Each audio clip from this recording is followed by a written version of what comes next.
73% of security executives call current business conditions good or excellent amid tariff chaos, federal cuts, and guards earning poverty wages. Their confidence isn't despite the crisis, it's fueled by it. This is the security industrial complex, a trillion-dollar machine converting your anxiety into shareholder profits. They don't sell protection, they sell the illusion of safety while slashing real security to the bone. By the time we're done, you'll see every security solution contract as a calculated gamble with lives. The house always wins. Executives sleep in gated estates while guards patrol dangerous sites with empty holsters. Stick around. We're tearing back the curtain on an industry built on fear arbitrage. What exactly is this complex? Imagine the military-industrial complex's ruthless younger sibling, private firms, lobbyists, and politicians fused into a government contracting racket worth tens of billions. They dominate everything from airport security to public housing patrols. Growth isn't driven by rising crime, it's engineered through privatization. Schools hire cut-rate contractors after federal budget slashes. Cities outsource policing to firms promising efficiency. The result? A fragmented system where accountability vanishes between subcontractors. Your safety becomes negotiable. Their profit margins don't. This system runs on one principle. Human security is expendable, but quarterly dividends are sacred. Let's expose the human cost. Recruitment targets the desperate, veterans, single parents, anyone needing immediate cash. Training? Often a pathetic 4-hour online module. I lived this. For $14.50 an hour, considered good pay, I escorted Social Security workers through high-risk neighborhoods, unarmed. Our only defense? Coded phrases like, "Our next appointment is soon," when gang activity flared. No radios, no backup, just a cheap polo shirt marking us as targets. When lawsuits hit after incidents, most target contractors, not the clients who hired them. Guards aren't protectors, they're human shields for corporate liability. And it gets worse when the underbidding starts.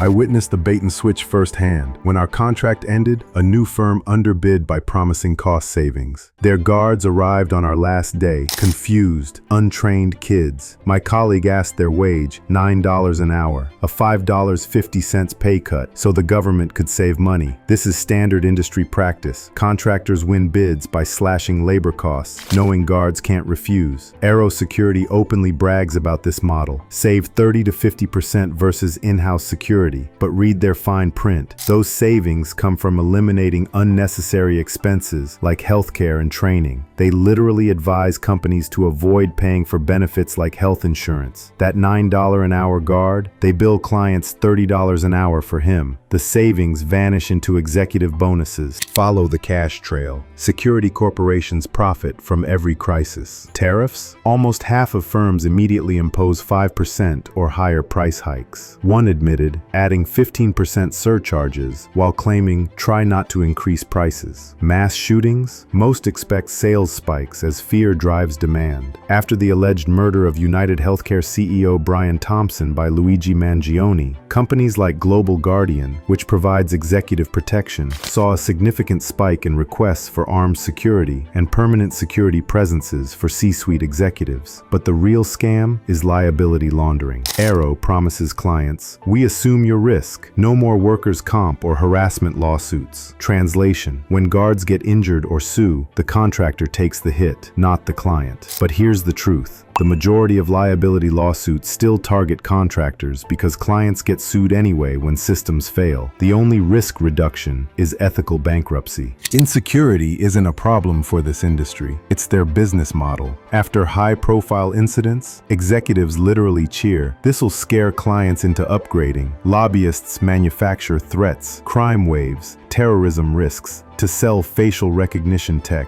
One CEO called tariffs a short-term disruption before projecting record growth. They don't prevent disasters, they monetize them. Real security would hurt profits. Aero's sales pitch reveals this. Managing security in-house is overwhelming. Let us handle recruiting, training, compliance. Translation: let us exploit workers you'd hesitate to underpay. Their 24/7 support means guards waiting 3 hours for backup. Their scalable staffing means pulling guards from hospitals to cover concerts. Safety theater, funded by your tax dollars. The fallout? Communities pay twice. First with tax dollars funding tens of billions in outsourced contracts, then with over $1 billion in lawsuit payouts when systems fail. Studies confirm private security doesn't reduce crime, it just displaces it to poor neighborhoods. Those areas get undertrained $9 an hour guards in marked cars, a placebo. Wealthy enclaves get AI surveillance with human monitoring. I've seen gated communities with panic buttons that summon police in 90 seconds, while public housing guards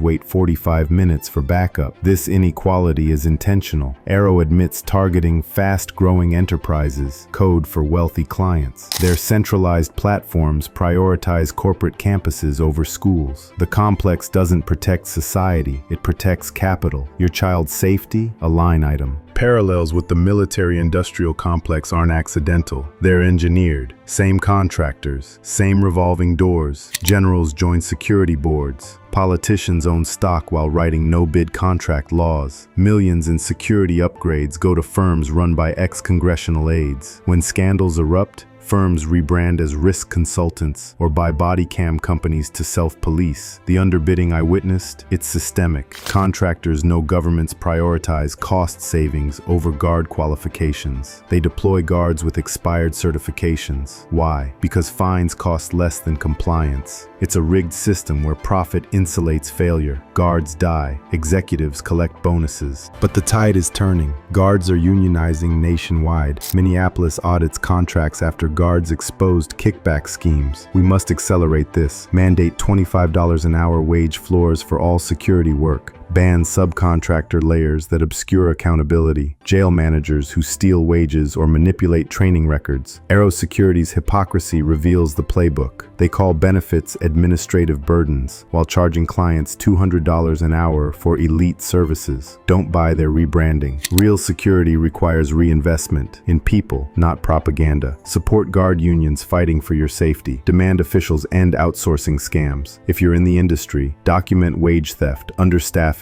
falsified reports. Your evidence can dismantle this machine. If you've experienced this exploitation, like my $14.50 to $9 an hour pay cut, share your story on r/GuardGuides on Reddit. Pressure politicians to ban underbidding on public safety contracts. This channel survives because of you. Shine light, stay angry.